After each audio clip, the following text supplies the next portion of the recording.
லோகத்தில் சங்கமிக்கும் வானொலி சங்கமம். சங்கமம். கிறிஸ்துவில் பிரியமானவர்களே, இந்த நாளுக்கென்று தேவன் நமக்கு அருளியிருக்கிற ஜீவ வார்த்தை பிலிப்பியரின் புஸ்தகம் 4வது அதிகாரம் 19வது வசனம்.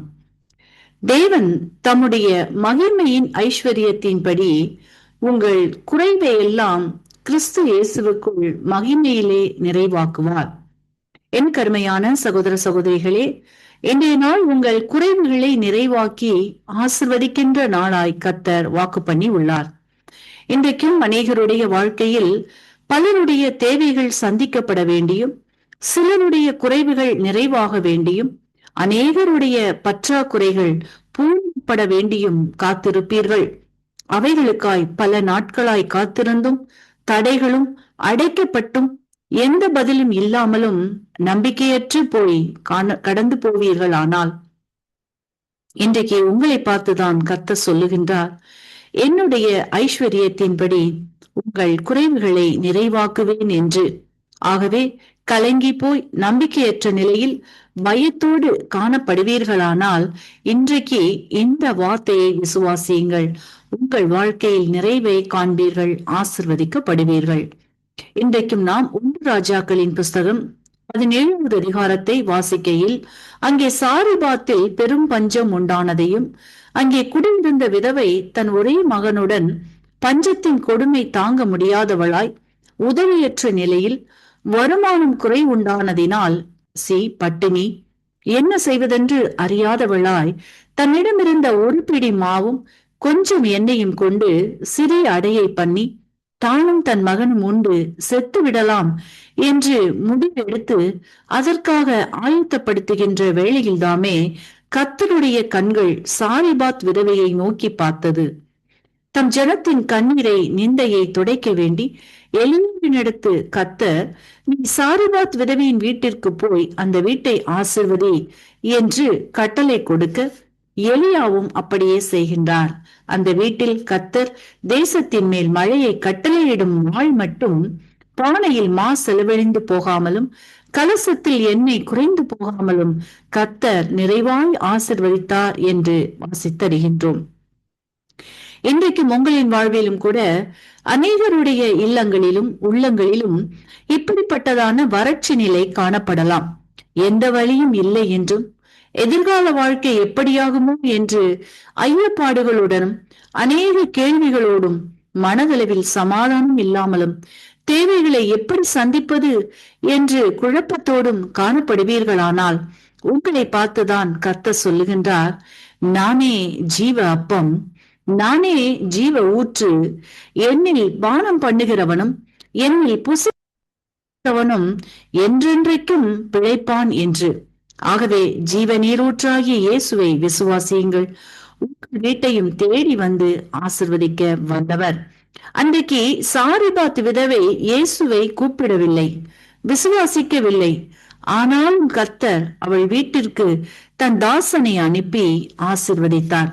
ஆனால் இன்றைக்கு நீங்கள் விசுவாசிக்கின்ற இயேசு உங்கள் இருதயத்தில் வாசம் பண்ணுகிறபடியினால், தேவைகளை அவர் அறிந்திருக்கிறபடியினால், எல்லாவற்றையும் பார்த்து கொள்ளுகிற யெகோவா ஈராய் உங்கள் மத்தியில் கடந்து வந்து உங்களுடைய குறைவுகளை நிறைவாக்கி ஆசிர்வதிப்பார். அதோடு மட்டுமல்லாமல் நீங்கள் எதிர்பார்த்து காத்திருக்கின்ற காரியங்களில் சத்துருவானவன் தடைகளையும் எதிர்பாராத மாற்றங்களையும் கொண்டு வந்து உங்களின் சமாதானம், சந்தோஷம், மகிழ்ச்சி யாவற்றிலும் குறைவை அனுமதித்து நீங்கள் முன்னேறி செல்ல விடாமல் தடை செய்த காரியங்களில் இன்றைக்கு கர்த்தர் ஒரு அற்புதத்தை செய்கின்றார். சத்துருவின் திட்டங்களும் எண்ணங்களும் ஆலோசனைகளும் உங்களுக்கு எதிராய், பிள்ளைகளுக்கு எதிராய், பணியிடங்களில், ஊழியத்தில், சரீரத்தில் குறைவை, பலவீனத்தை, தடைகளை, மன அழுத்தத்தை, விரக்தியை கொண்டு வர திட்டமிட்டு இருக்கலாம். ஆனால் இன்றைக்கு கர்த்தர் தம்முடைய வல்லமையான கரத்தினால் அவற்றை மாற்றி அதன் மத்தியில் தம் மகிமையை விளங்க பண்ணி முந்தினரை காட்டிலும் பலனை, மகிழ்ச்சியை, உற்சாகத்தை, சந்தோஷத்தை, ஆசிர்வாதத்தை இன்று முதல் புதுப்பிக்கின்றார். அனைத்து தீமைகளையும் நன்மையாக மாற்றுகின்றார்.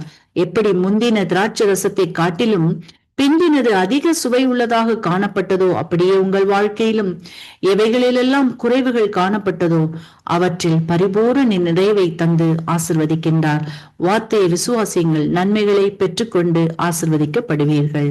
இன்றைக்கும் இந்த வார்த்தைகளை கேட்டுக்கொண்டிருக்கின்ற உங்களில் யாரேனும் உங்களின் பாவங்களுக்காக மரித்து உயிர்த்தெழுந்த இயேசுவை அறியாமலும் விசுவாசியாமலும் இருப்பீர்களானால் இன்றைக்கு உங்களை ஒப்பு கொடுத்து விசுவாசியுங்கள்.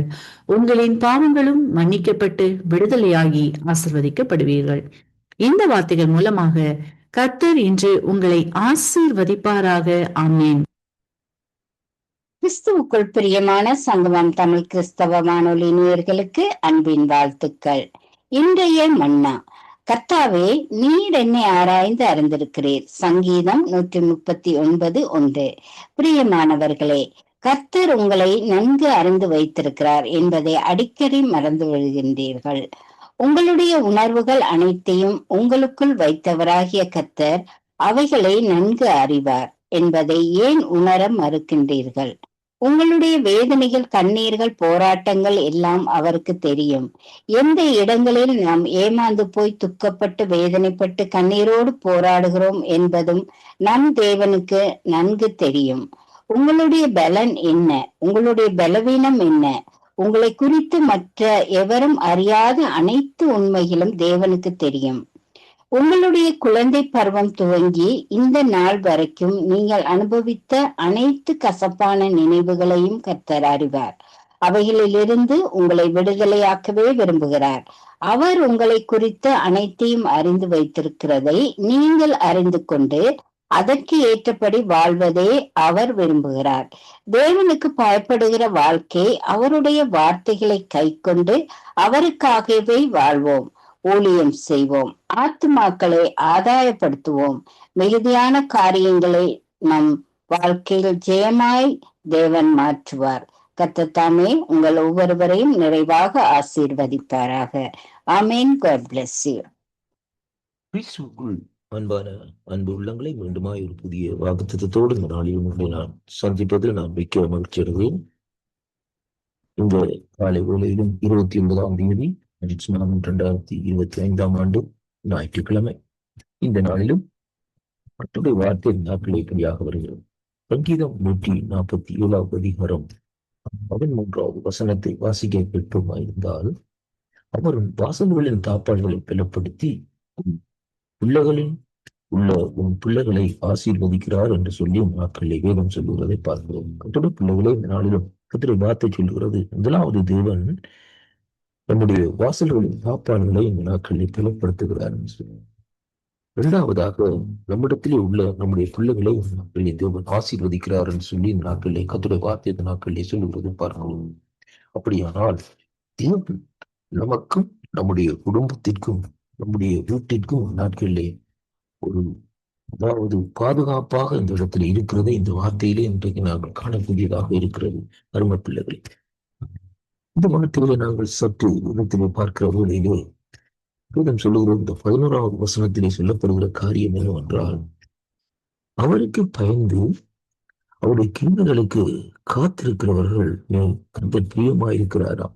அருமையான கர்த்தருடைய பிள்ளைகளே, முதலாவது தேவனுக்கு பயந்து அவருடைய கிருபைக்கு நாங்கள் காத்திருக்கிற வேளையிலே தேவன் நம்மளே பிரியமாகி அவர் நம்முடைய வாசல்களின் தாப்பான்களை பலப்படுத்தி நம்மிடத்தில் உள்ள நம்முடைய பிள்ளைகளை ஆசீர்வதிக்கிறார் என்று வார்த்தையிலே இந்த நாட்களிலே காணக்கூடியதாக இருக்கிறது. அருமையான கர்த்தருடைய பிள்ளைகளே, அது மட்டுமல்ல, தேவன் நம்முடைய எல்லைகளில் சமாதானம் உள்ளதாக்கி உச்சிதமான போதனையினால் நம்மை திருப்தியாக்குகிறார். அப்படியானால் நம்முடைய எல்லைகள் நம்மை சூழ்ந்திருக்கிற இடங்கள் எல்லாவற்றிலும் தேவனுடைய சமாதானம் இந்த நாட்களில் பெருகிக் கொண்டு போவதை இன்றைக்கு நாங்கள் காணக்கூடியதாக இருக்கிறது. மட்டுமல்ல, தேவன் நம்மை இந்த நாட்களில் போஷித்து திருப்தியாக்குகிற தேவனாயும் இந்த நாட்களில் இருக்கிறார் என்று இந்த வார்த்தை ஊடாக நாங்கள் கற்றுக்கொள்ளக்கூடியதாக இருக்கிறது. அன்பு பிள்ளைகள், முதலாவது நாங்கள் கர்த்தருக்கு பயப்படுகிற வேளையிலே தான் தேவனுடைய கிருபை நாட்களிலே நமக்குள்ளே வருகிறது. மட்டுமல்ல, கர்த்தர் நம்மேலே நாட்களை பிரியப்படுகிறோம். அதுக்கு பின்பாகத்தான் தேவன் நாட்களிலே நம்முடைய வாழ்க்கையிலே நம்முடைய வாசல்களை இந்த நாட்களிலே காப்பாளர்களை பலப்படுத்தி நம்மிடத்திலே உள்ள நம்முடைய பிள்ளைகளை ஆசீர்வதிக்கிறார் என்று சொல்லி பார்க்கிறோம். பிள்ளைகளே, இந்த உலகத்திலே எவ்வளவு ஐஸ்வர்யங்கள், எவ்வளவு காரியங்கள் இந்த நாட்களில் இருந்தாலும், ஆனால் பிள்ளை செல்வங்களுக்கு ஈடாக ஒன்றுமே இந்த நாட்களில் இல்லை. அருமையான அன்பு பிள்ளைகள், முதலாவது நம்முடைய பிள்ளைகள் கர்த்தராலே ஆசீர்வதிக்கப்பட வேண்டும். கர்த்தராலே வருகிற ஆசீர்வாதம் அந்த பிள்ளைகளை இந்த நாட்களிலே சூழ்ந்து கொள்ள வேண்டும். அப்படிப்பட்ட அந்த ஆசீர்வாதத்தின் மூலமாய்த்தான் அந்த குடும்ப நாட்களிலே ஆசீர்வதிக்கப்படுகிறதாக இருக்கிறது. அருமையான கர்த்தருடைய பிள்ளைகள், இன்றைக்கு அநேக இடங்களிலே இந்த நாட்களில் நீங்கள் பாருங்கள், இந்த நாட்களிலே பிள்ளைகளை பெற்று இந்த நாட்களில் எப்படியாக இந்த நாட்களை வளர்க்கிறார்கள். தங்களுடைய இஷ்டத்தின்படி பிள்ளைகளை வளர்த்து இந்த நாட்களிலே அந்த பிள்ளைகள் இந்த நாட்களிலே பெற்றோருக்கு கீழ்ப்படியாதபடி இந்த நாட்களில் நடந்து கொண்டிருக்கிறதை அப்படி காணக்கூடியதாக இருக்கும். ஆனாலும் கர்த்தருடைய வார்த்தை சொல்லுகிறது, அவருக்கு பயந்து நடக்கிறவர்களுடைய அன்பான பிள்ளைகளை, அவருக்கு பயந்து நடக்கிறவர்கள் மேலே தேவனுடைய கிருபை வருகிறது மட்டுமல்ல, அவர் இந்த நாட்களில் பிரியமா இருக்கிறது மட்டுமல்ல, அவர் நம்முடைய பாப்பாடுகளை பலப்படுத்தி நம்மிடத்தில் உள்ள நம்முடைய பிள்ளைகளை ஆசீர்வதிக்கிறார் என்று சொல்லி நாட்களை பார்க்கிறோம். நம்ம பிள்ளைகளே, கர்த்தருடைய ஆசீர்வாதத்தை நாட்களை நாங்கள் பெற்றுக்கொள்ள வேண்டுமா? நம்முடைய வாசல் ஸ்தலங்கள் ஆசீர்வதிக்கப்பட வேண்டுமா? நம்முடைய பிள்ளைகள் ஆசீர்வதிக்கப்பட வேண்டுமா? அப்படியானால் இந்த நாட்களில் தேவனுக்கு நாங்கள் பயந்து நடப்போம். அன்பான பிள்ளைகள், பயந்து நடக்கிற வேளையிலே தேவன் இந்த நாட்களிலே இப்படிப்பட்ட ஆசீர்வாதங்களை நமக்கு தர வல்லவராயிருக்கிறார். இந்த வாக்குத்தத்தத்தினூடாக இந்த மாசத்திலே நாட்களில் நான் இந்த கடைசி ஞாயிற்றுக்கிழமை உங்களை நான் சந்திப்பதில் நான் மிக்க மகிழ்ச்சி அடைந்தேன். அருமையான அன்பு பிள்ளைகளே, இந்த வாக்குத்தத்தங்களை விசுவாசியுங்கள். தேவனிடத்திலே நீங்கள் பிரியமாயிருங்கள், அவருக்கு பயந்து நடங்கள். அப்பொழுது இந்த நாட்களில் இதிலே சொல்லப்படுகிற ஆசீர்வாதம் எல்லாவற்றையும் நீங்கள் இந்த நாட்களிலே சொந்தரித்துக் கொள்ளக்கூடியவர்களா இந்த நாட்களிலே இருப்பீர்கள் என்பதைத்தான் இந்த வாக்குத்தத்தத்தினூடாக இன்றைக்கு நாங்கள் கற்றுக்கொள்கிறோம். அன்பு சகோதர சகோதரிகளே, இந்த நாளிலும் இந்த வாக்குத்தத்தங்கள் வருகிற ஒவ்வொரு வீடுகளிலும் தேவனுடைய ஆசீர்வாதம், தேவனுடைய பிரசன்னம், தேவனுடைய மகிமை இந்த நாட்களிலே விளங்கும் என்பதைத்தான் இன்றைக்கு நான் சொல்லக்கூடியதாக இருக்கிறது. அருமையான அன்புகளே, அப்படியானால் கர்த்தருடைய மகிமை உங்கள் வீட்டிலே விளங்க வேண்டுமா இருந்தால் நீங்கள் இந்த நாட்களிலே அவருக்கு பயப்படுகிற பயத்திலே நிலப்படுங்கள். அப்பொழுது தேவன் தாமே இந்த நாட்களில் உங்களோடு கூட இந்த ஆசீர்வாதத்தை நடத்துவாராக என்று ஆண்டவரும் என் மீட்பருமாய் இருக்கிற இயேசு கிறிஸ்துவின் நாமத்தில் வாழ்த்து ஆசீர்வதிக்கிறேன். ஆமென்.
அந்த சூரிய காற்று சூரிய செடியும்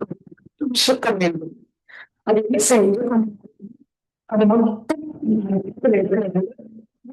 செய்யும், மறைச்சி கொண்டு செய்யும். அனுபவம் எடுத்துக்கொண்டார்.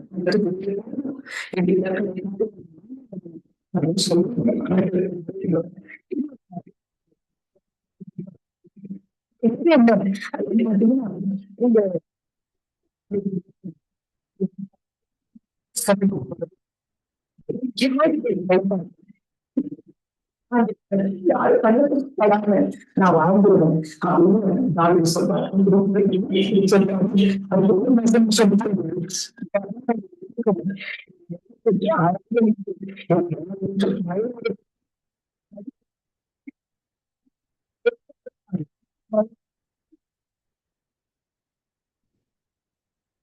அப்படின்னு நடிக்கும்.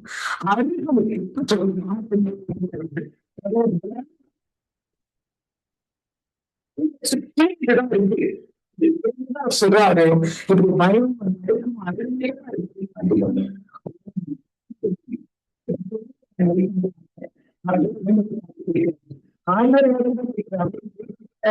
சொல்லல சற்றுக்காக பாட்டு பேசிக்கொண்டு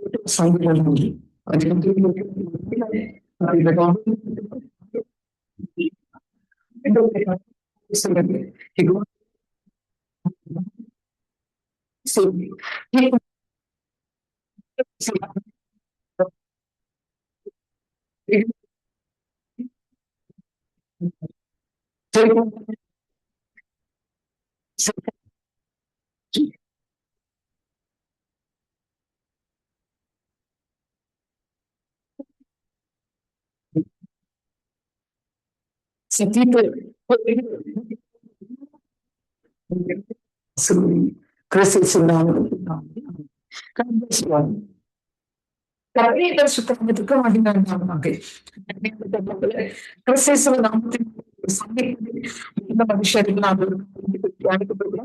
சங்கீதம்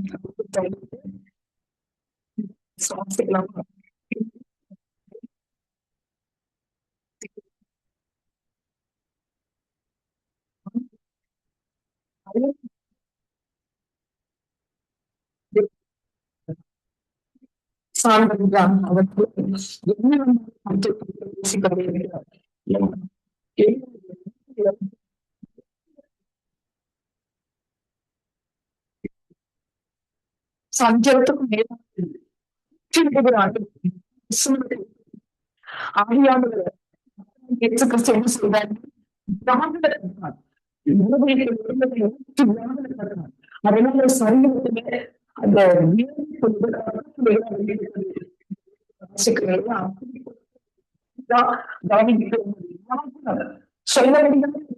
சொல்ல முடியாது யாருக்கும் ஷேர் பண்ண முடியாது.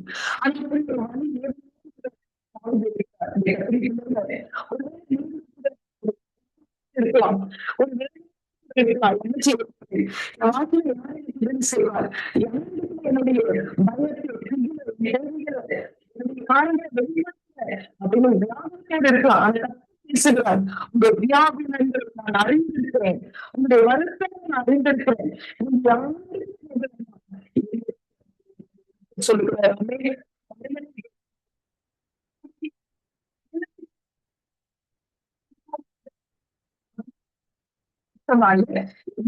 சரி சிங்கமே கொண்டு அதை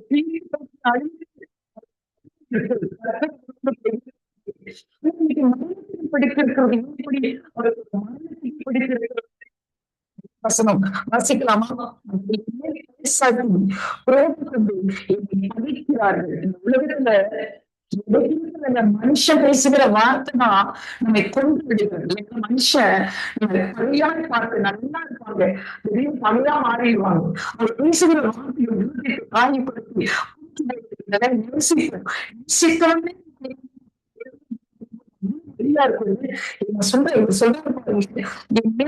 சாட்டி என்ன செய்யறாங்க? சொல்றாங்க நான் ஒன்றும் செய்யல தவறா அன்பராக இயேசு கிறிஸ்து நன்மை செய்கிறவர்களை சுற்றி கொள்கிறார். அவர் மேல பரிசாட்டி சொல்றாரு அப்படின்னு கேட்டாங்கல்ல, படி சொல்றாங்க சொல்றாரு பரிசாட்டி கொண்டு இயேசு கிறிஸ்து வெளியா பார்க்கிறாங்க. அவர் மேல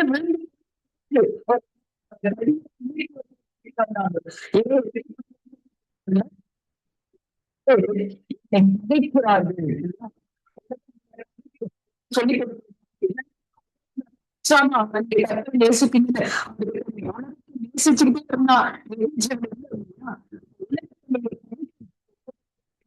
தெரியும்.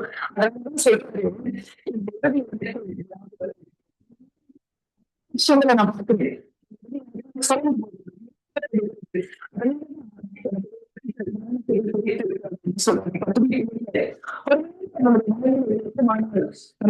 நிச்சயத்தோடு கூட சந்தானம் வந்துடலாம், சிலுவை வந்துடலாம், ஆண்டவர்கிட்ட சொல்லலாம் உங்களை விட யாரும் இல்லை அப்படின்னு அவர் பாடத்தில்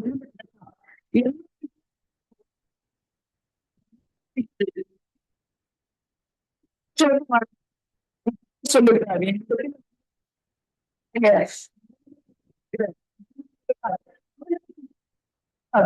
நமக்கு இன்னொரு வாழ்க்கை உண்டாச்சே மரணத்துக்கு பிடிக்கவில்லை. அதனால நிச்சயத்தோடு வாங்க, நம்பிக்கையோடு வாங்க. நம்ம சொல்லுங்க, நீங்க கத்த நிச்சயமா பகைக்கிட்டீங்க. ஆனா உங்களுக்கு தைரியம் நின்று அவரை அங்கீகாரத்தில் செய்யலாம். ஜபிக்கலாமா? நல்ல பேசியிருக்கிறோம்.